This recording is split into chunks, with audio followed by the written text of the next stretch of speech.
All right, welcome everyone to the Alternative 911 Response Subcommittee. I hope everyone had a good break. I don't want to say happy Thanksgiving because people don't celebrate that, and there's unfortunately lots to be thankful for and lots of struggle. So hopefully you all were able to just take care of yourself in whatever way you found fit to do that since I saw you last. So we have received quite a bit of information. And so I thought today, I did reach out to someone from the Cahoots program to see if they could join us. They were not able to today. And as you might have imagined with national news, they have been a bit overwhelmed with requests for, advice and support. But we are on their list. Autumn Ravel, you spoke to Cahoots before or some other program? I spoke with Ann Larson in Olympia, Washington. Okay. Right. So we will see if we can get them here at some point. They did also say they were thinking about making kind of a very basic how-to PDF because everyone has been calling them. Right. But nonetheless, I thought we can kind of talk through what we've already gathered. If we wanted to kind of start throwing ideas, what we think our program needs to have, what it doesn't need to have, more information we need. Thinking through the three models. Autumn Ravel sent a very nice graphic that I can share a screen as well if we want to look at that, to start thinking through some components that we think are really important for us here in Evanston. Thinking we could do that. Of course, my door is ringing. And someone has fallen. Okay, I'm sorry. Autumn Ravel, can you take over? I'll be right back. Okay. Well, yeah, so I don't know if I belatedly only had a chance to put the chart together just earlier this afternoon. I don't know if you had a chance to look at it, but Cicely, I guess one of the things that I've been, as I've been thinking more about this, the thing that I've been really struck by is the extensive training that seems to be required for all three programs that we've been looking at, and so just so I guess I would think it'd be really helpful that Cahoots apparently, and I don't know what kind of funding is involved in this, offers consulting services, including things like helping you figure out the trainings that you would need. So that might really be something that would be helpful. I'm not quite sure where to start on the training without some outside assistance.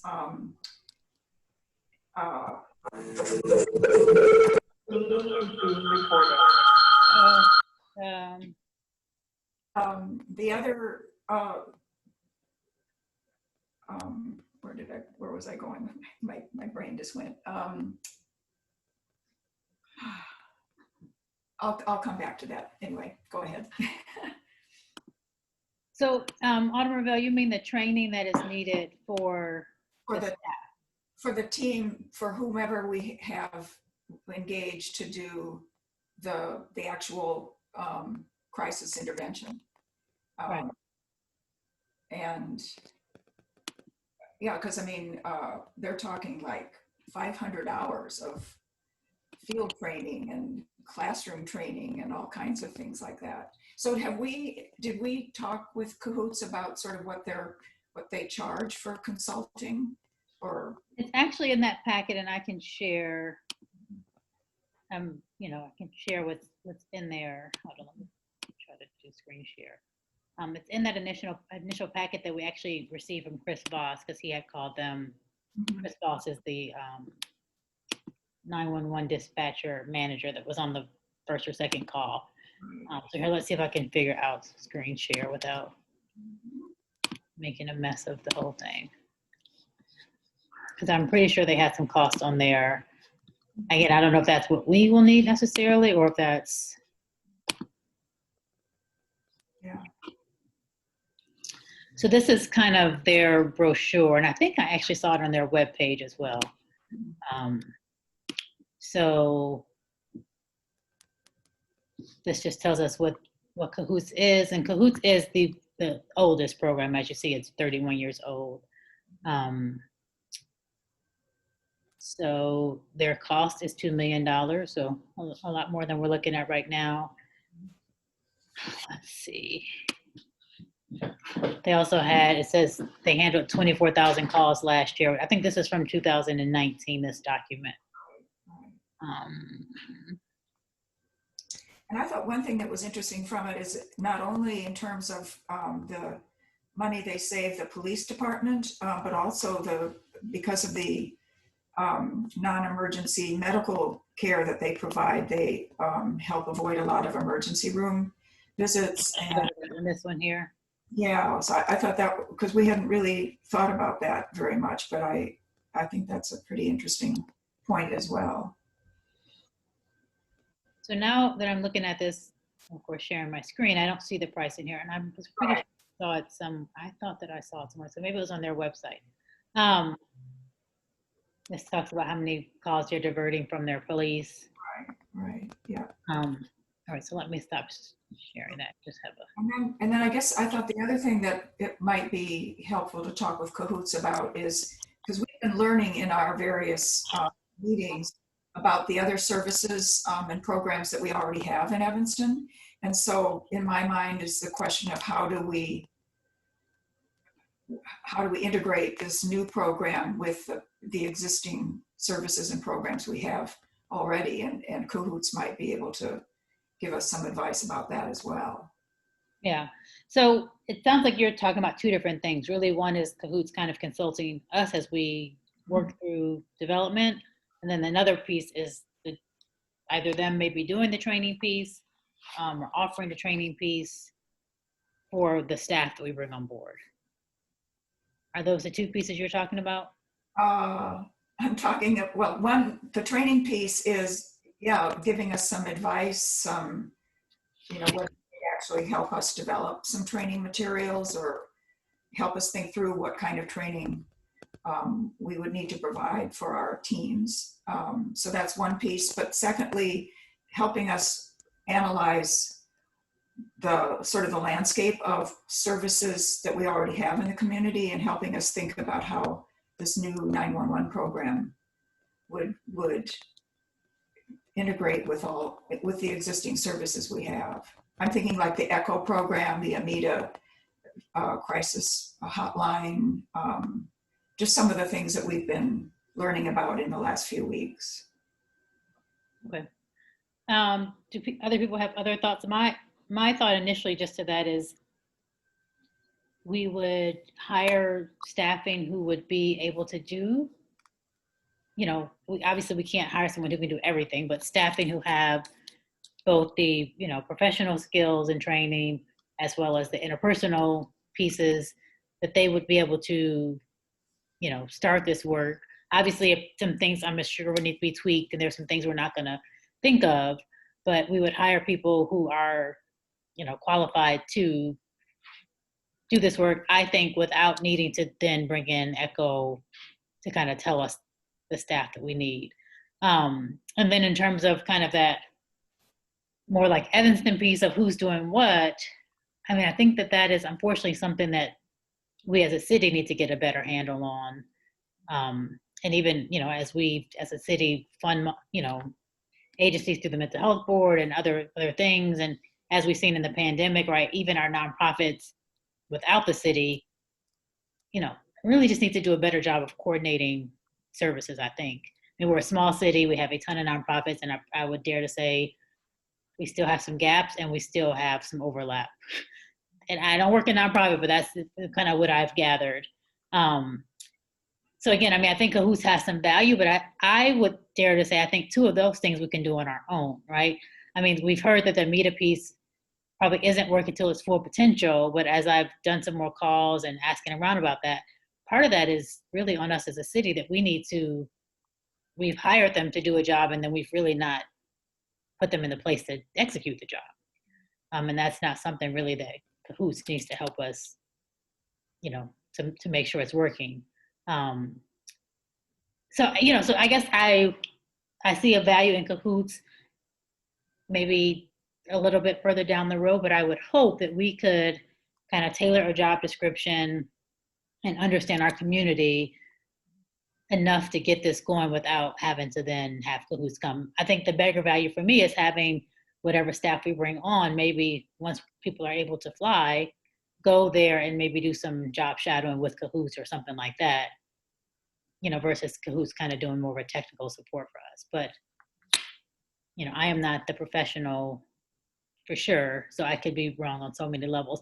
If I think about, you know, Patty and Kristen and, you know, even James, you know, James is doing a lot of the outreach, probably going to be overlapping with some of these same individuals who we would be, you know, caring for in this program. And I assume you all came to your positions with some kind of skill set. I mean, you did some learning on the job, but you came able to do the work you were hired to do day one. You know, that's my guess.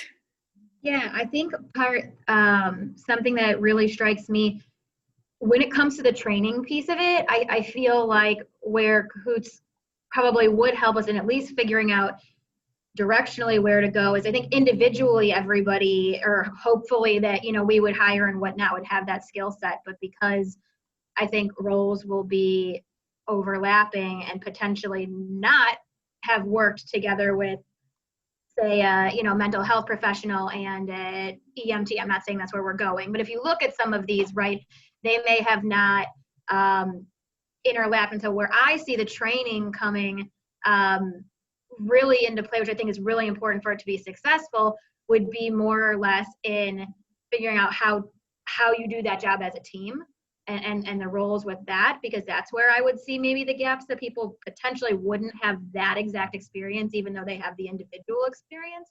And then I also think in circling back to that first point of contact, which is I would be curious from cahoots or any of these programs in regards to the additional training that dispatch would need, because I know that our dispatch does have a lot of training and experience, but as we even heard, you know, it's a 40-hour training or, you know, whatever that is, but with a new team and a new role and a whole new program going out, I would imagine that there would be additional really important training for dispatch as well, which is where it all starts. So I just think that that's really important to think about.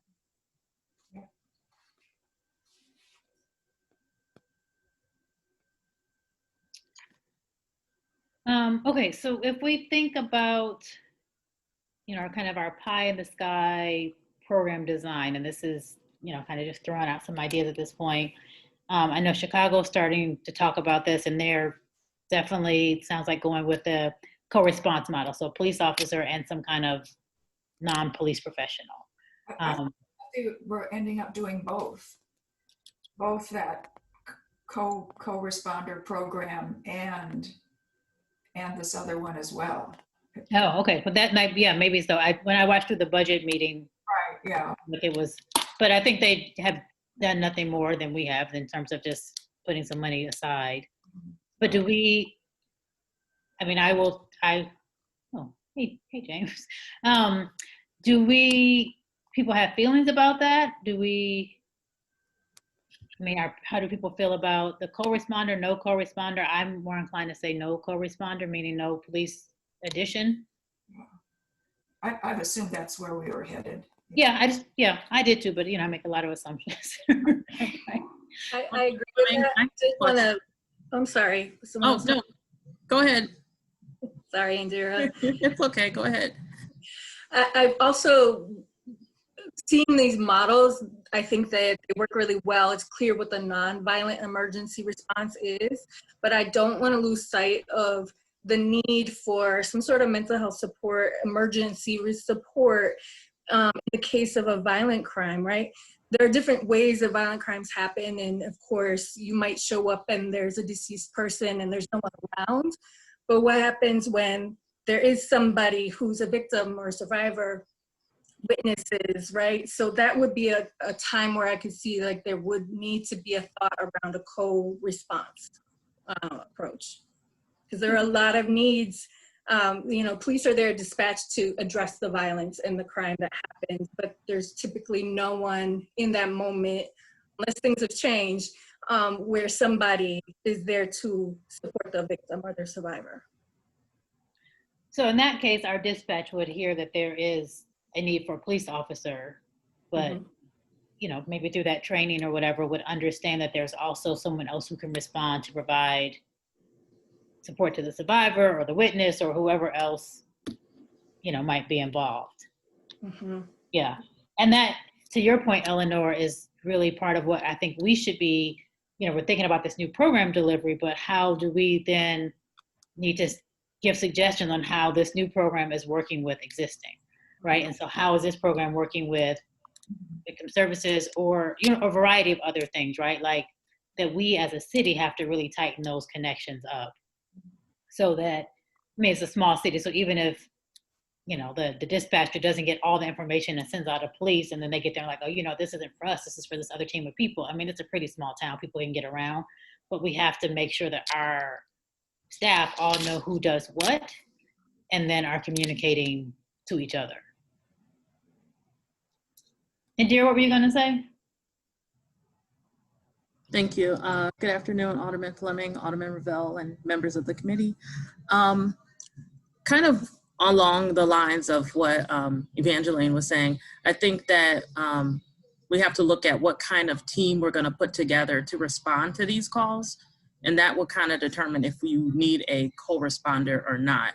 I know in some of the presentations and conversations that we've been having, it's come up that it may not always need to be just a social worker on this team. There's different professions that may be a part of this team.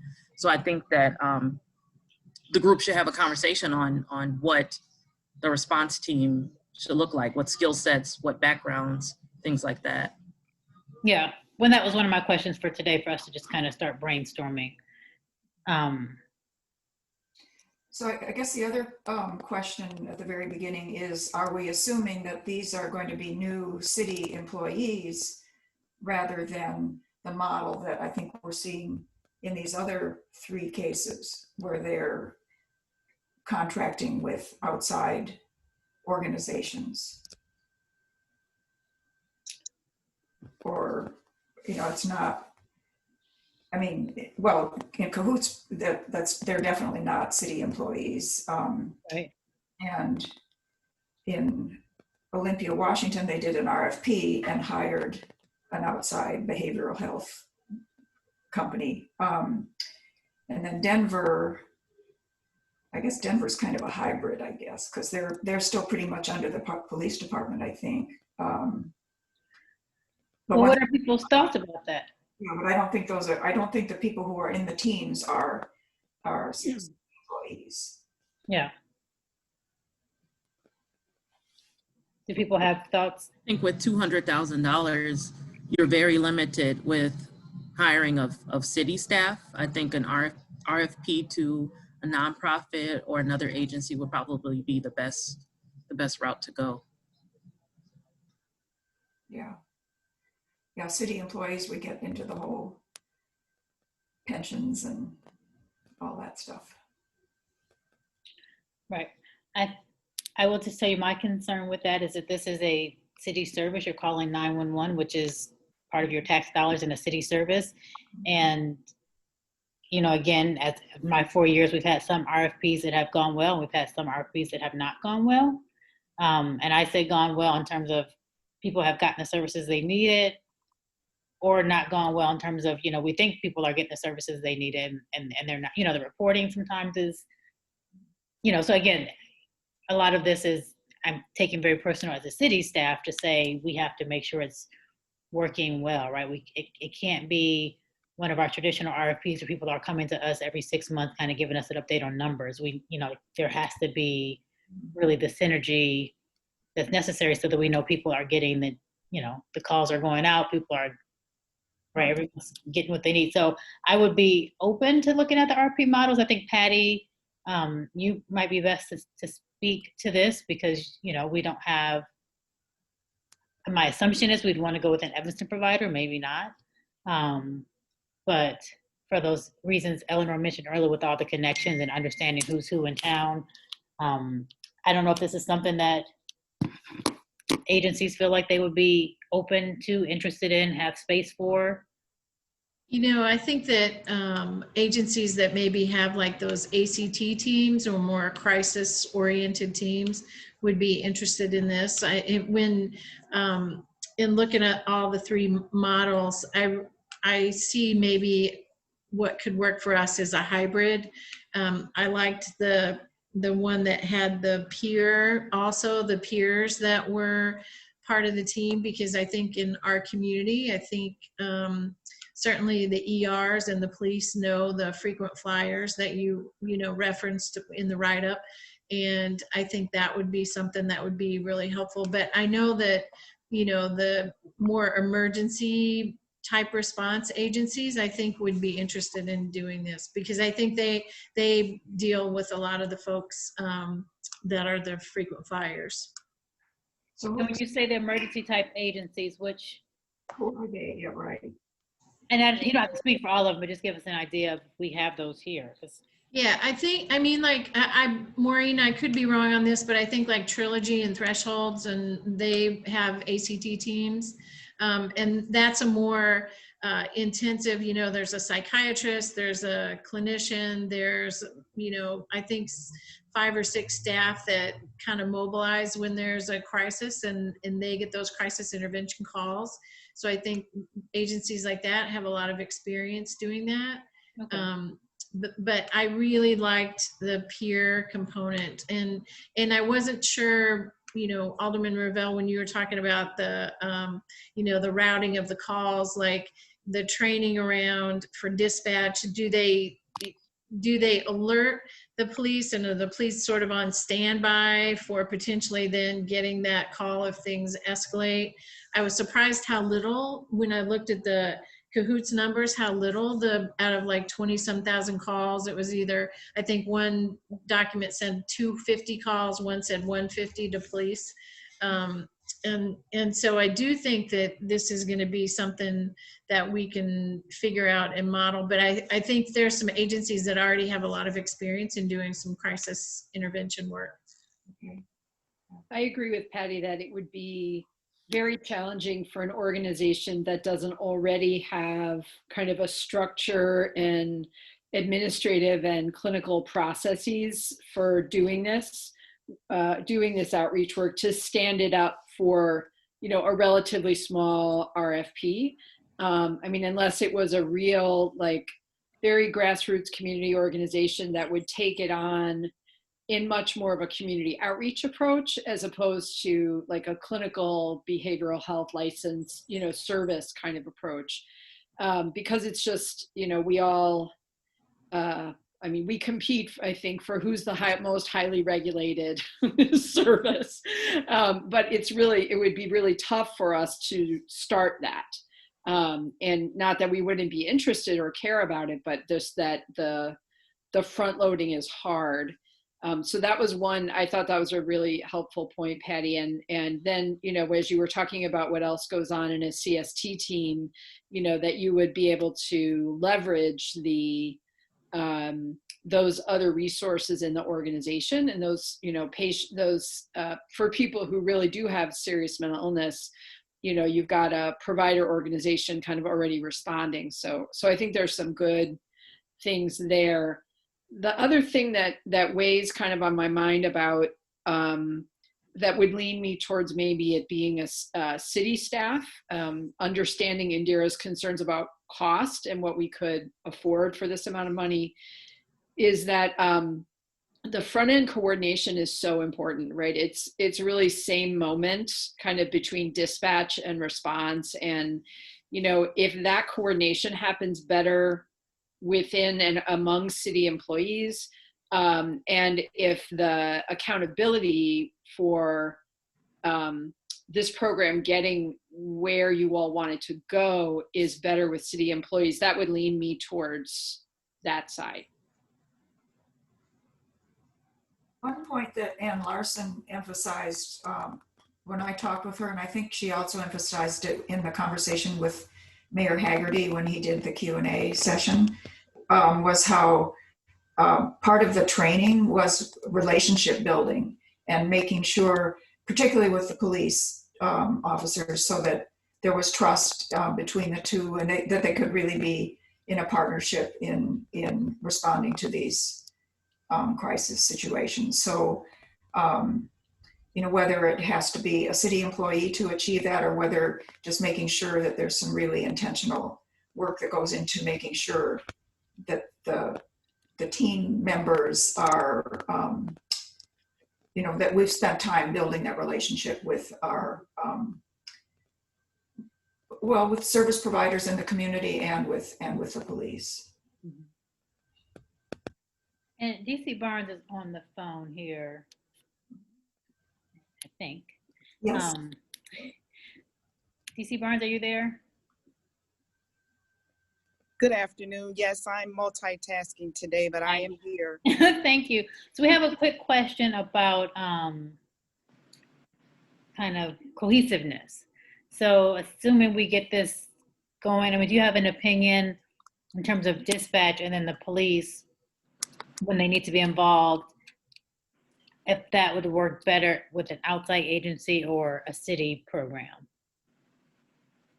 And this is etched in stone, but do you have a feeling about that? I do not. I believe that with the training and an understanding of the goals that are being achieved, that, we would be able to work with whomever. So I don't have a preference one way or the other with that. Okay.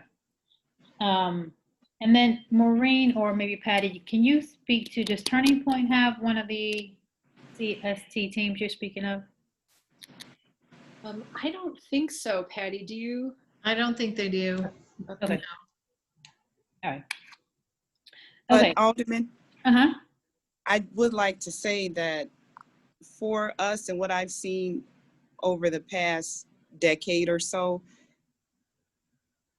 like you said, with the pie in the sky, in a perfect world, I think availability is going to be key for us because, it's Monday through Friday, or when the sun's shining, then everyone's on board. But it's those times when it's after hours, weekends, and holidays, then it's like, where are all these services when the police needs it?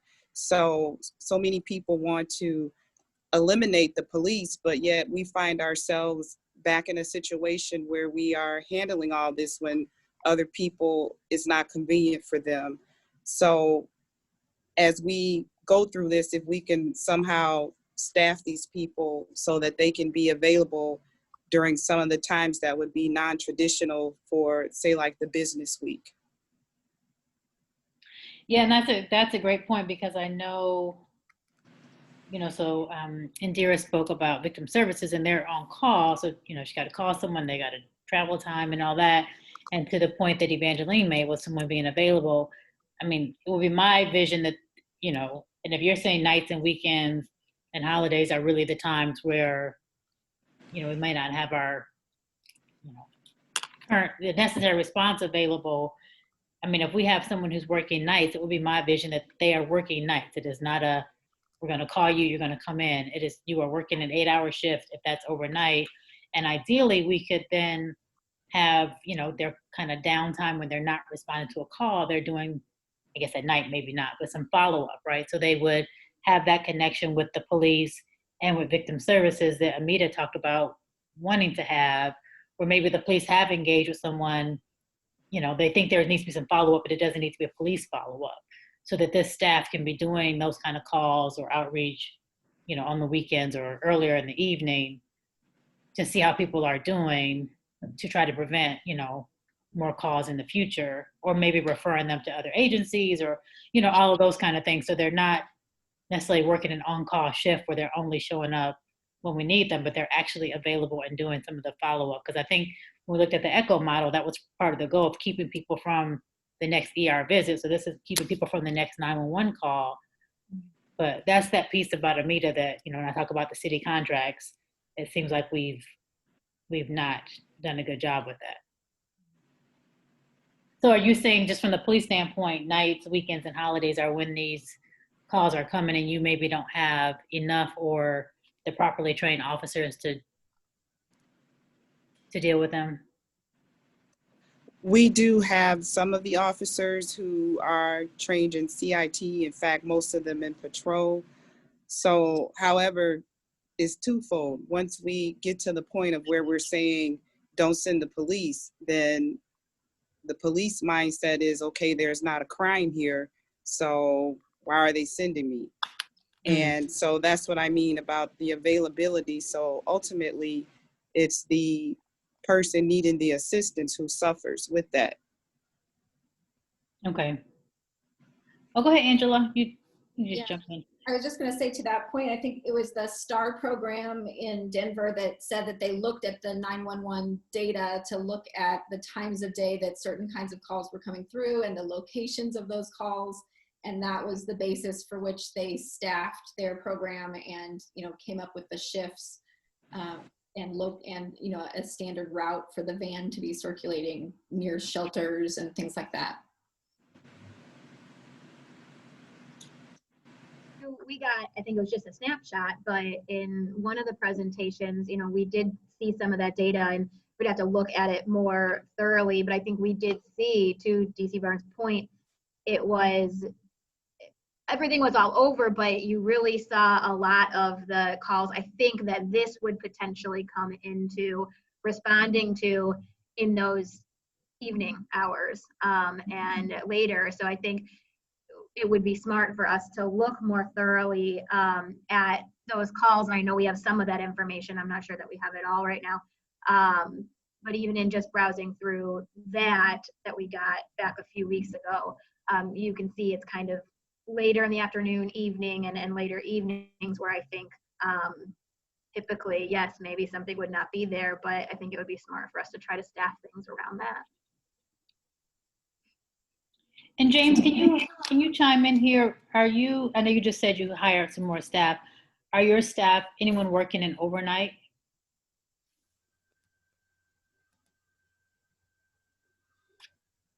You're on mute, James. All right. Our staff is willing to come out, on calls. Just recently, one of our outreach workers, Sam, he has came out to the Target parking garage several times in the wee hours of the night when the initiative was trying to let the people know who were sleeping there that there was going to start to be some rigid enforcement. And so for a week, he came out at like 4 a.m., midnight, and just went through the parking garage, letting people know. And we have, I'm sorry, we do have another outreach worker that we just hired Monday of last week, and he's going to have some availability to go out like that too. But Okay, I was just asking to see if that was a time in which you're finding, obviously, right. our homeless population tend to, people don't always call about them in the daytime. So I didn't know if that was a time you're coming in the morning and seeing a lot of people have called. Yeah, well, we're trying to be available at night too, and sometimes I too myself could be available to go out, Yeah, okay, but that's not a shift right now they're covering, so it's kind of. That's not a regular shift. Okay. But but we would be available at times to go out and respond to somebody, say they may be in a particular place at times that are not 9 to 5 times, and we get calls and we know they're not there in the daytime. We'll go out in the evening. During the time that they're known to be in a particular spot. Okay. Especially, if there's a troublesome aspect to it, Okay. And Derek, can you tell us real quick, I think that you're hiring a third victim advocate. And if that schedule plans on changing now with a third person, or are you going to continue with just kind of the on-call person is for whatever, day of the week covers that overnight and early morning calls? That's correct. We are in the process. For the 2021 budget, we'll be hiring a third victim advocate. As of right now, we're looking at just adding that third person to the on-call rotation. But as we have further discussions, if there needs to be some evening work, that's certainly a conversation that we can all have. And right now, what is it? Because I know if, something happens in the overnight, what is the time in which the victim advocate, is supposed to be there if they're on call? Is it an hour after the police inform them? As soon as they're informed, they usually have about an hour to get there. And usually if it's after hours, it takes them less than an hour to get there. There's no traffic, there's no delays, because neither of the advocates live in Evanston. So they do come from Chicago, but it usually takes them less than an hour to get there. And like I said, the police are really good about giving us a heads up when we know that there is a victim advocate that may be needed after hours. Okay. Okay, so what other thoughts are we, again, in our kind of pie in the sky? I think we're all okay with it. Does not have to be a social worker in the traditional, MSW sense. What are some, skills? Are there certain criteria we're looking at in terms of training? I think hopefully we could find, or we could advocate for someone who's bilingual. But are there, what are the skills that we, are there certifications in mental health? Are we looking for a bachelor's degree? Are we looking for a graduate degree? I think Nathan Norman's comment about needing someone with the, obviously people skills, but, actually maybe even life experience, as you talked about, Patty, and some kind of education, formal education.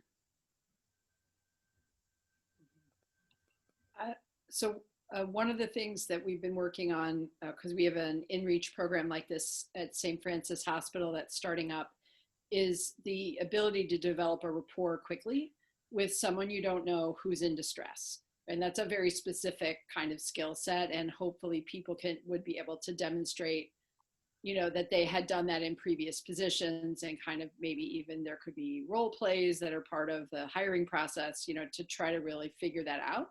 It's certainly one thing to say it, and it's another thing to actually do it. But it is, it's something you hope for in all crisis responders, but I think there's good reason to think that someone who has a similar lived experience might have a real ability to do that. Yeah, I think that's a good point, that I think we want to look more at their experience actually than do they have X degree or not. And particularly, that experience of being out there in the community and, being able to develop a rapport really quickly with someone. And I think in the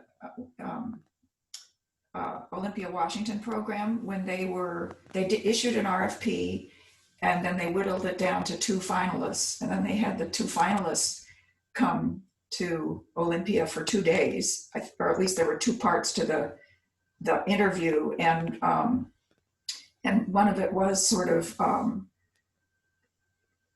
giving them scenarios and watching how they actually would handle different kinds of scenarios, so you could really get a feel for whether they had the skills to really relate to the people who were going to need the help.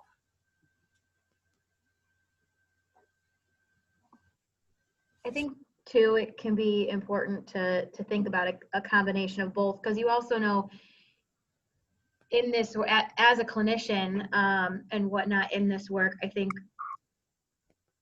people also do have to have these skills, but also the education and the background in regards to boundaries and how, to navigate any of the issues that might come up out in the streets. And so I think as I'm looking at these different models and we're talking about hybrid versions and whatnot, my head and my pie in the sky, as we're saying, I think it could be really helpful to have, this one program has the familiar faces or the peer navigators, but to have somebody like that teamed up with a mental health professional, whatever that is, or a crisis worker, we could talk about those qualifications.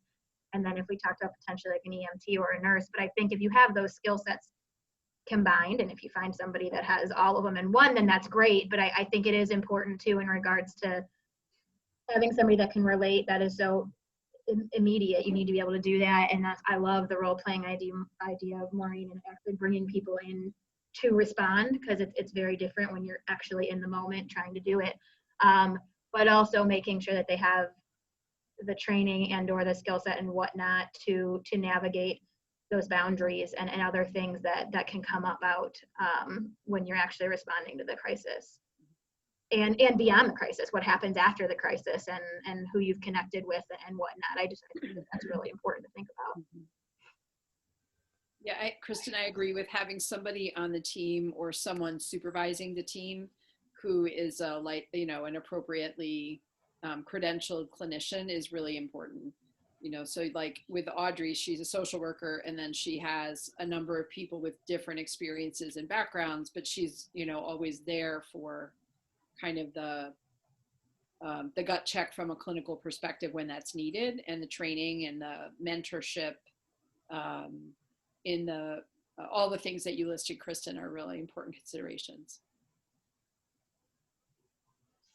Yeah, and I was just going to chime in on I do think experience is critical for this, but training around de-escalation and things like that, but also knowing resources, just looking at at least from the data we got so far, and the amount of calls that are related to homelessness and mental health issues, for sure.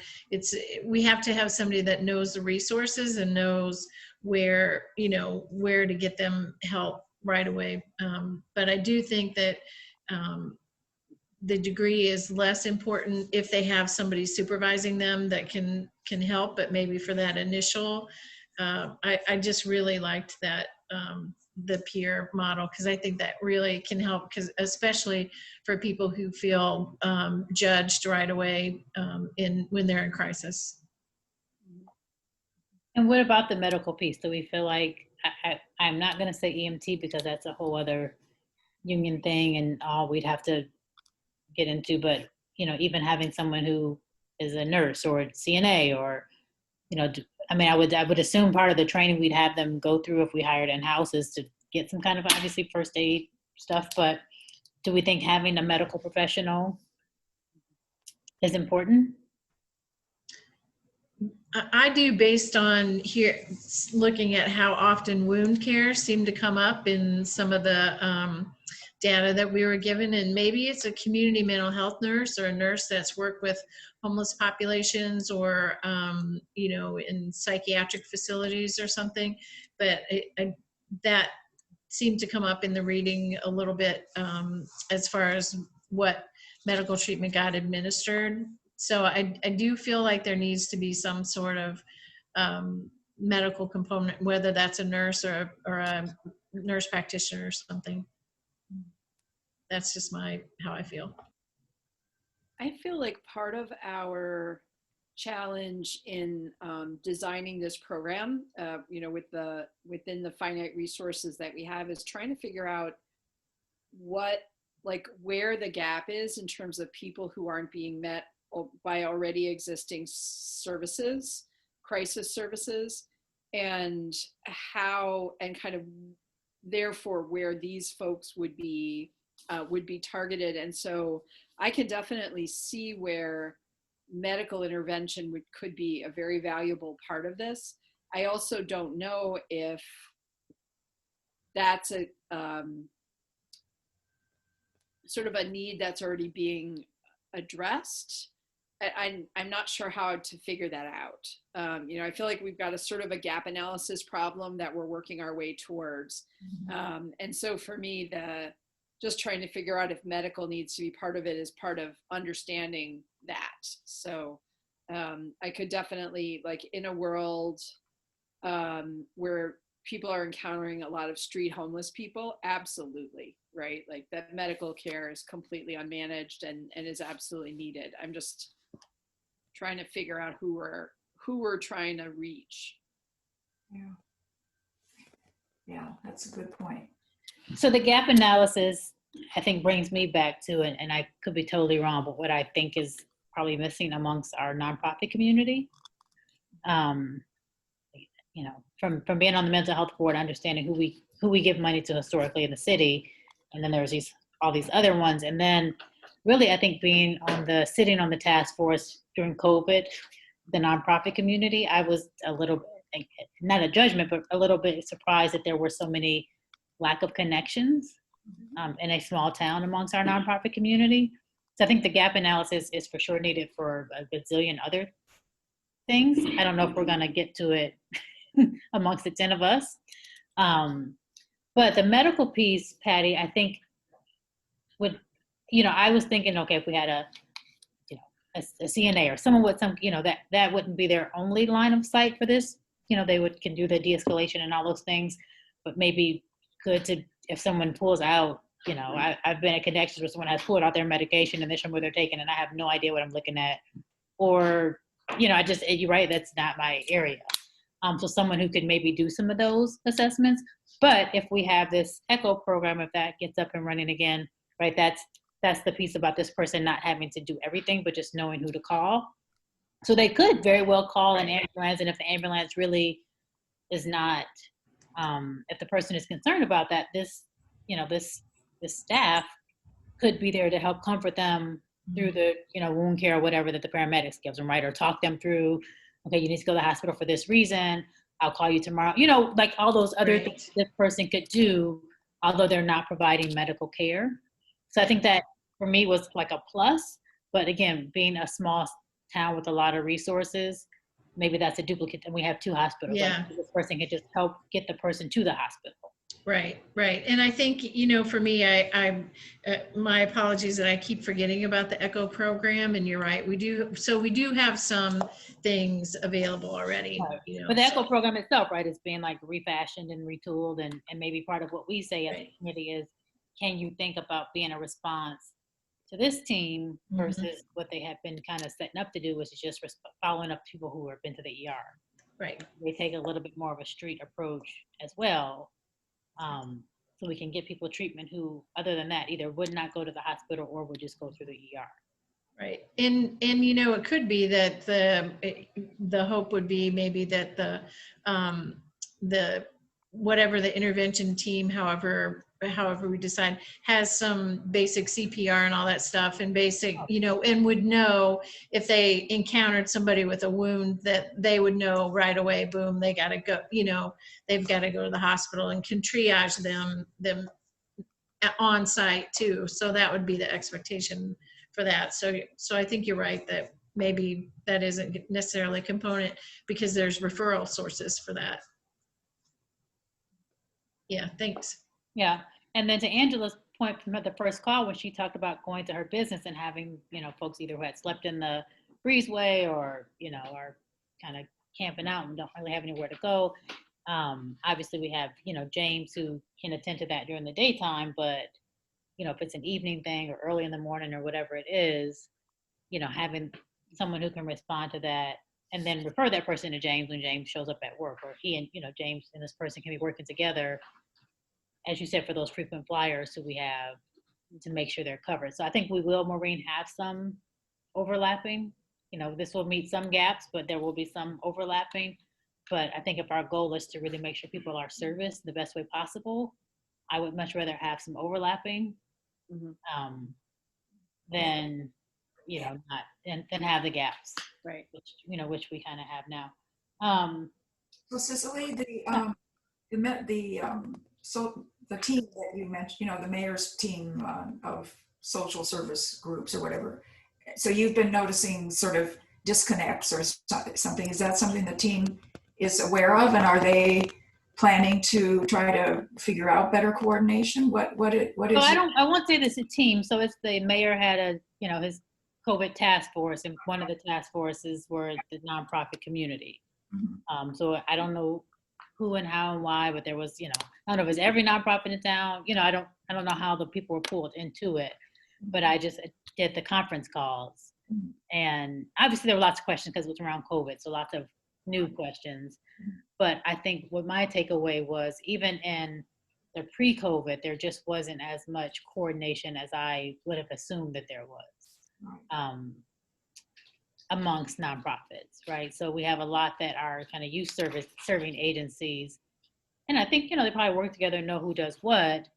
But in this time of COVID where, we really kind of needed to think a little bit more creatively, and then everyone wasn't open. So it's like, who is open? Who's doing what? Okay, you do this part and I'll do this part. It was not that quick kind of coordination of services. Kristen, maybe you can't speak as freely because you work for a nonprofit, but I was surprised to think through, hey, we have a bunch of kids who are not in school, right? Mm-hmm. And, I have a facility I can open up for lunch and take 20, it wasn't that kind of quick I think planning that I think the reality is, whether it's in COVID or not in COVID, right? We all know Evanston has a ton of not-for-profits, a lot of resources, but I think it's been true since I've been here. I think people try to work together. What it ultimately comes down to is, I think it still ends up being somewhat siloed. And I know at least the youth serving agencies are really working on, through the collective and different things that we have,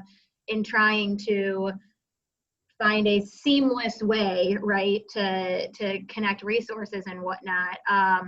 But I think between funding and capacity and whatever other reasons in regards to everything, especially, during COVID, that it falls through the cracks at times. And while people are aware, I think, and really working and trying to change that, it's you can't deny that that's happening, and there are definitely gaps in that. And even just how to refer, or giving that warm handoff, or if we refer somebody to somebody else, I think we have to understand that for some people, it's not as easy just to pick up a phone and follow through on that referral, right? They need to be brought over there. They need to be, there's just different needs for different populations. And I think that that's where a lot of the gaps end up forming, in that we can't just assume that it's the same for everybody, and this is what a referral looks like, and this is, how it works. I think it's just, we have to go deeper than that.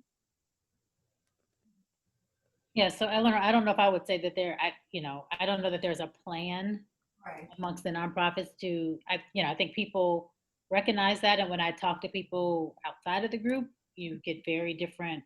Some people were highly frustrated. Some were kind of like, well, this is just how it is in Evanston. Others, so I think it's a little bit more symbolic of Evanston as a whole, right? It's a very siloed. I mean, you have Connections that is the only homeless provider. So, right, it's very clear that everyone goes Connections, and Maureen has a very kind of niche service. I think in the middle, there's a lot of things that I would dare to say everything doesn't need to exist, but it does. And so how are we making sure we're serving these students of Evanston, or the people of Evanston, in the best way? So anyway, that was just, so I don't know that there's I did not leave there thinking there was a cohesive plan on how we're going to work together in the future. I left there thinking there was a lot of conversation about that, but no one was like, hey, I'm going to lead the charge and do this. I left there probably thinking there was more frustration.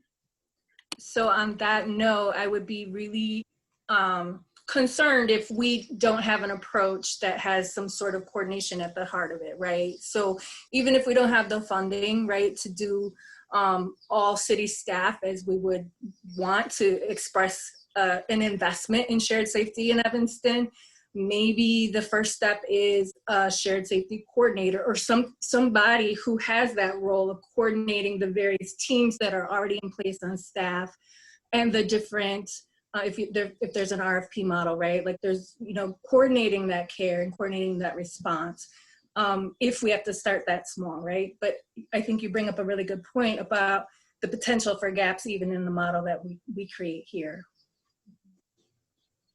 And that's my only really reason for wanting it to be in-house, although there is the union and a whole lot of things. And I know we have the $200,000, but I will just tell you, I'm advocating every second I talk to the city manager about more money, because I don't also want to set this up and it's just not useful because we don't have enough people, right? I mean, that's another frustration we would cause as a government entity. But that is my only reason for in-house, is because I would like to be able to call the staff and say, how is it going? And get all the information that we need to get it shored up the best way we can, without it being, I think I've worked a little bit with Trilogy and Thresholds, and I think they do amazing work, and I'm sure they could do it. But then I have to call them and get their person, and they have to run whatever the report they have, and then it's just another step, which in my mind takes me another step further from meeting the goal of serving the residents. I mean, if that's what we have to do, to get it going, then but we would have to, we would have to have a point person here in the city, and it can't just be Chris Foss at 911 who can tell us exactly how it's going kind of day by day.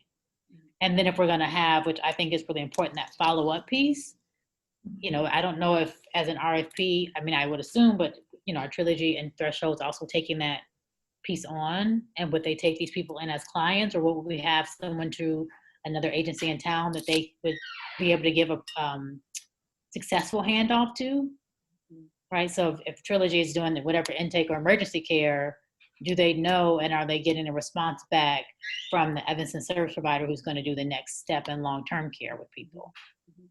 Because Christian, it sounds like you're saying that's kind of where things get a little bit dicey. Yeah, I think it's right, that follow-up. And I guess my other concern is, given, at least right now, the small amount of money that we have, if we're thinking about Trilogy or Threshold, I just know they do amazing work. I work with them often, but they are also, given that we don't have that money, with all of that, they are also, I think, I won't speak for them, I don't know about at capacity and whatnot, but you see a lot of turnover because of just the things that they see and the things that are going on and whatnot. You see a lot of turnover. We don't have a lot of money. I don't know what their capacity looks like now. And then again, being able to get a hold of anybody from each place and trying to figure out getting the data and whatnot that you need, whether it's them or somebody else. I think that that would be a perk of having it be in-house, would be that would be much more accessible, and not because people can't or aren't doing the work, but just because with it being outside, I think that can be more difficult to access. Do any of you all have a contact at Trilogy or Thresholds that you could do it, you can email me, but I'm happy to call and just get an idea of what their crisis response or this CST team looks like, what it consists of, if it's 10 people, 2 people, just to talk through that.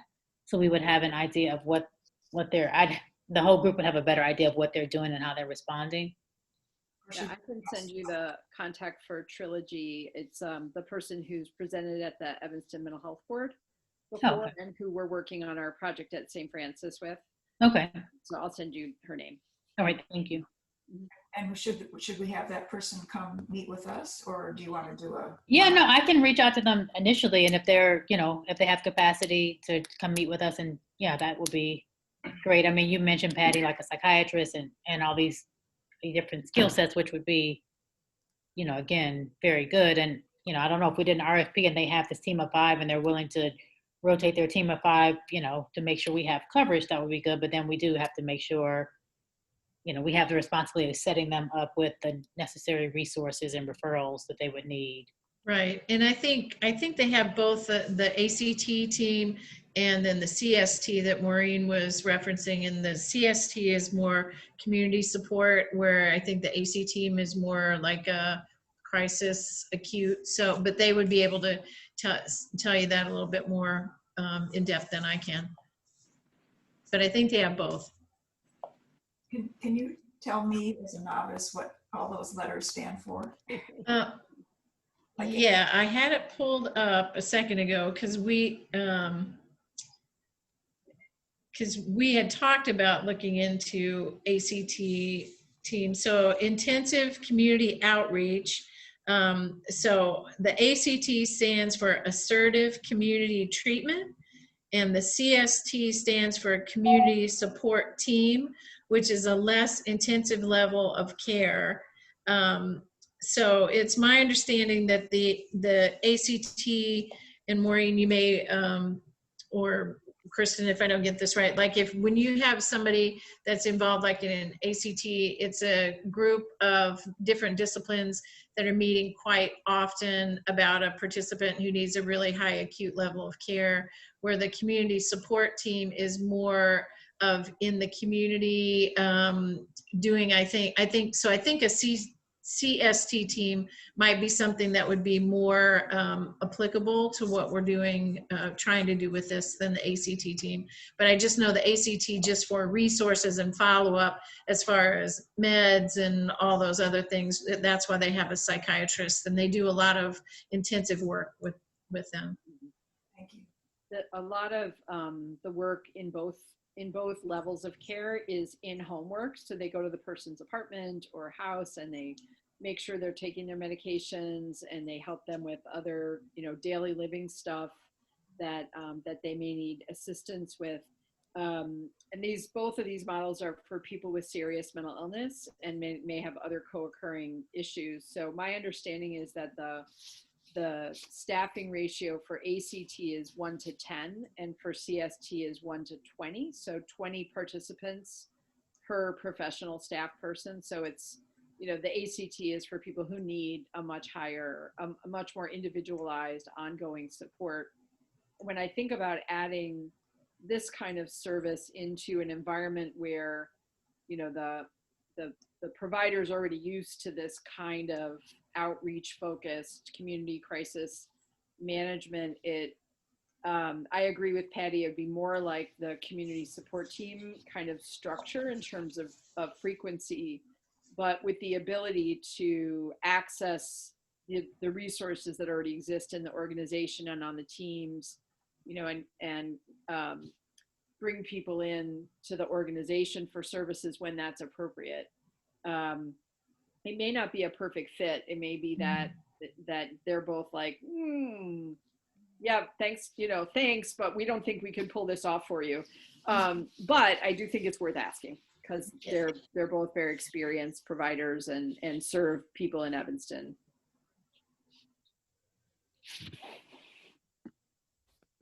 Okay, so Maureen, you're gonna send me, you said you have the Trilogy contact? Yep. Okay. Pat, did you have a Thresholds contact, or else I can just look it up? I don't necessarily, but I can look up some stuff and get something from the team. I'll send you some stuff tomorrow. Okay. I might have a threshold contact too, that I. Oh, you do, Kristen? Okay. I think so. Yeah, I gotta check and make sure that she's still the person to reach out to, but I can send it to you, Cicely. Okay, all right, thank you. Yeah, so I can give them a call and get information and see if we can get them on one of our meetings. All right, so I have a very messy list that I will start compiling here of our thoughts. Hopefully I will speak to Erica on next Monday. And hopefully when we meet again on Tuesday, I can maybe have better news about more money. Because I don't want to set us up to fail here just because of the dollar amount. And then Nicola was asking me this when I started, because I think the list I sent out just had us going through today, and that was only because that was kind of on the agenda items I had. But if you all can plan for the next 2 Tuesdays, so with the 15th being the last meeting we'll have for this year.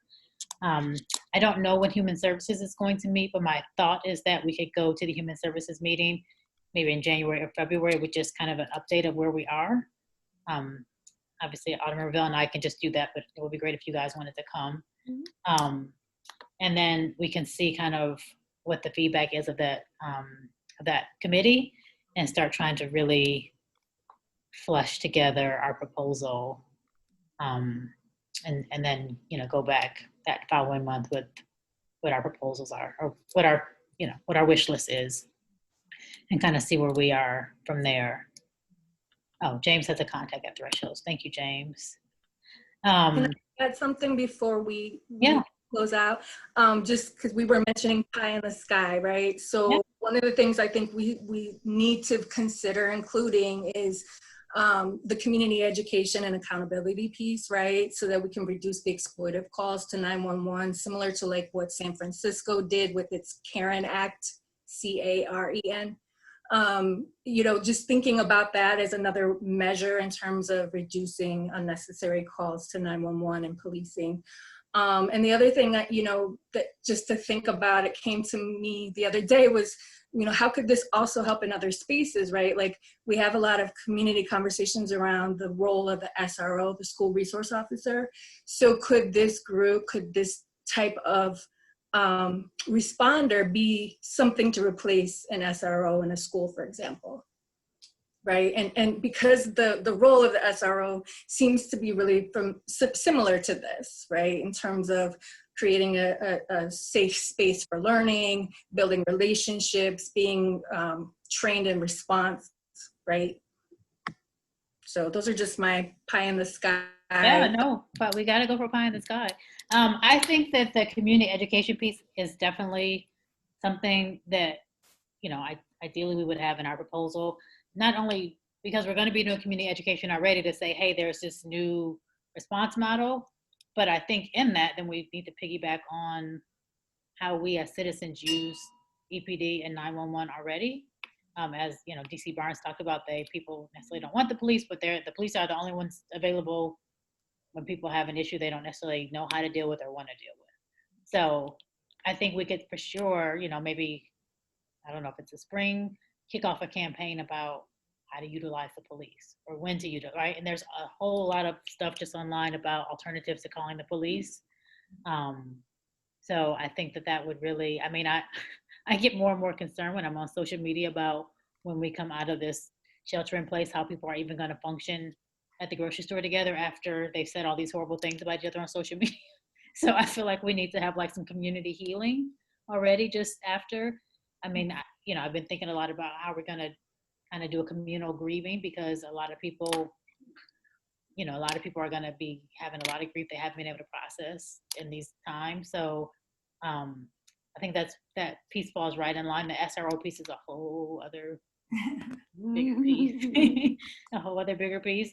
But I think for sure, like our recommendations, as we're telling you how to use this service, right? Because people are going to be, I mean, unless we have another number for them to call, right? People are going to be calling 911 and be directed, or, you know, have these folks sent out instead of a police officer. You know, so they're going to have, you know, a lot of training. And I think someone mentioned earlier, people who aren't even comfortable calling 911, trying to get the message out that there is another response model. So I think we need to think about that too. Do we have people call 911 for this? Or people calling the non-emergency police number? Are people calling 311? I mean, I think that's a whole other piece for us to think through as a group. And another piece might be that if people are calling 911 and 911 is sending out this alternative model, we might have people who on the other end are like, I want a police officer, right? Like, I don't want this crisis team. I want a police officer. So I think there's a lot of scenarios we're not going to know about until they happen, but it's probably good for us to start listing them. So Evangeline, would you be the brave soul to look at the Karen model? I don't know if we're going to pass legislation, but if you would look at the Karen model and kind of how they're doing that community engagement piece around it. Absolutely. I did talk to Tech about, what was it, 211, I guess is the non-emergency. Is it 211? Yeah. We don't have it here, but is it 211 people have? It's That's in a lot of institutions and in. Yeah. So I did talk to Tech about it, because I guess it was a conversation at some point some years ago about whether Evanston should do a 211 model. I think the high school uses 211. Oh, do they? If I remember correctly. Okay. So anyway, just about that as another phone number, because 311, I think people have just drilled into their mind of like, I have a pothole or the lights out, or, you know, the more technical things.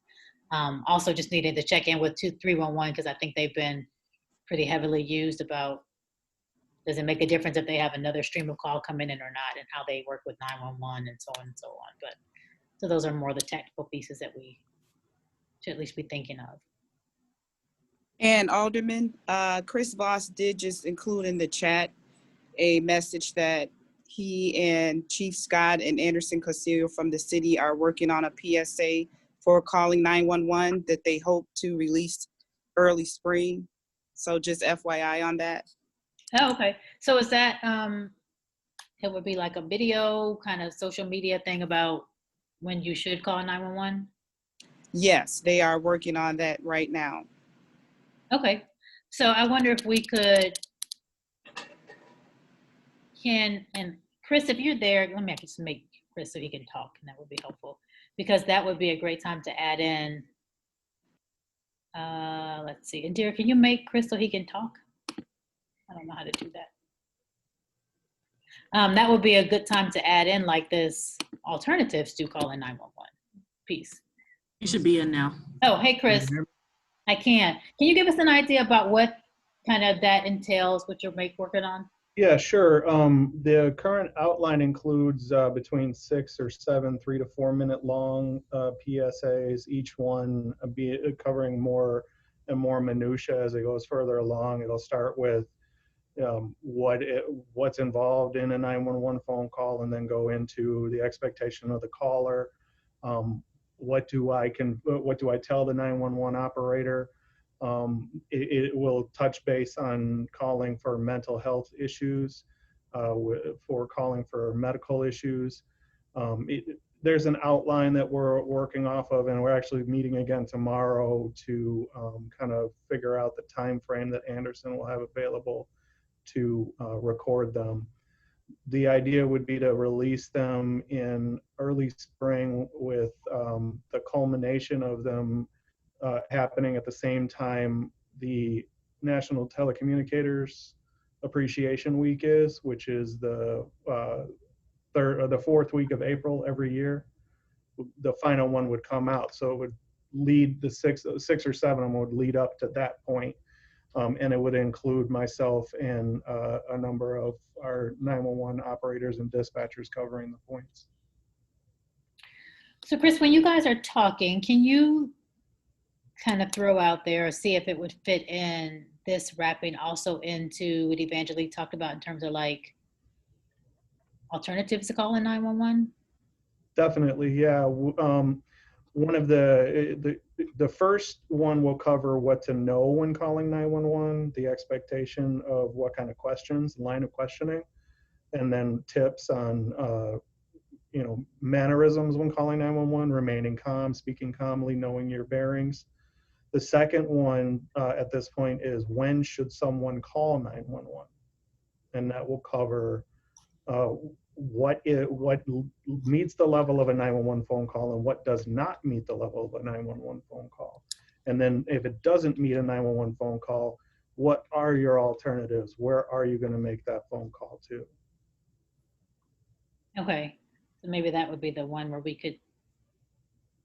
There's a line there currently on my outline for mental health related calls, when to call, what information to include when dealing with a mental health related issue, and so on. And then also nuisance complaints, homeless persons, parking complaints, ones that wouldn't meet the need for emergent 911 phone call will include something along the lines of who you could call.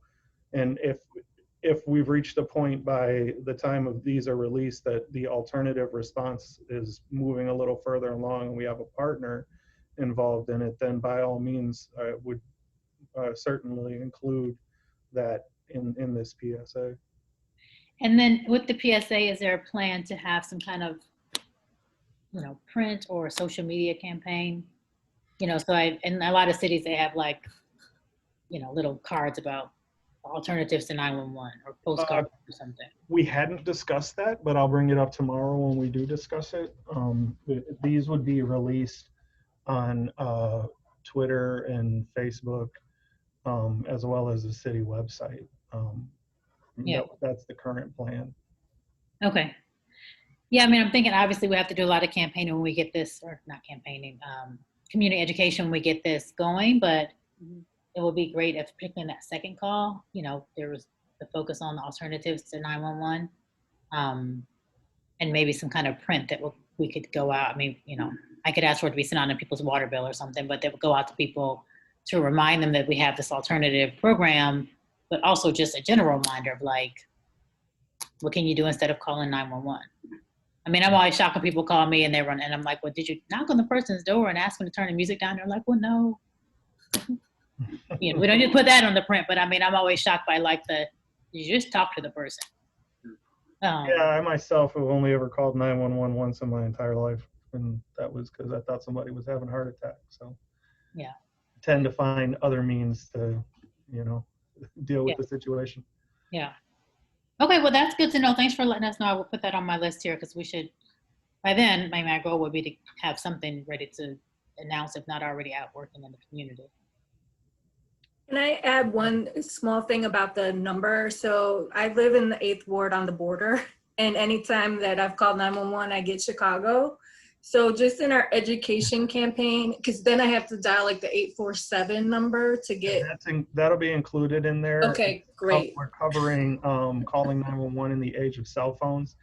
And I can tell you exactly why that happens. There's a tower over on the 7600 block of Bosworth that has one direction that faces Evanston and two directions that face Chicago. And if your cell phone hits one of the southern sectors, it automatically routes to Chicago. So sometimes it can be because the sector facing Evanston is a little busy. Other times it's just because the tower is acting wonky.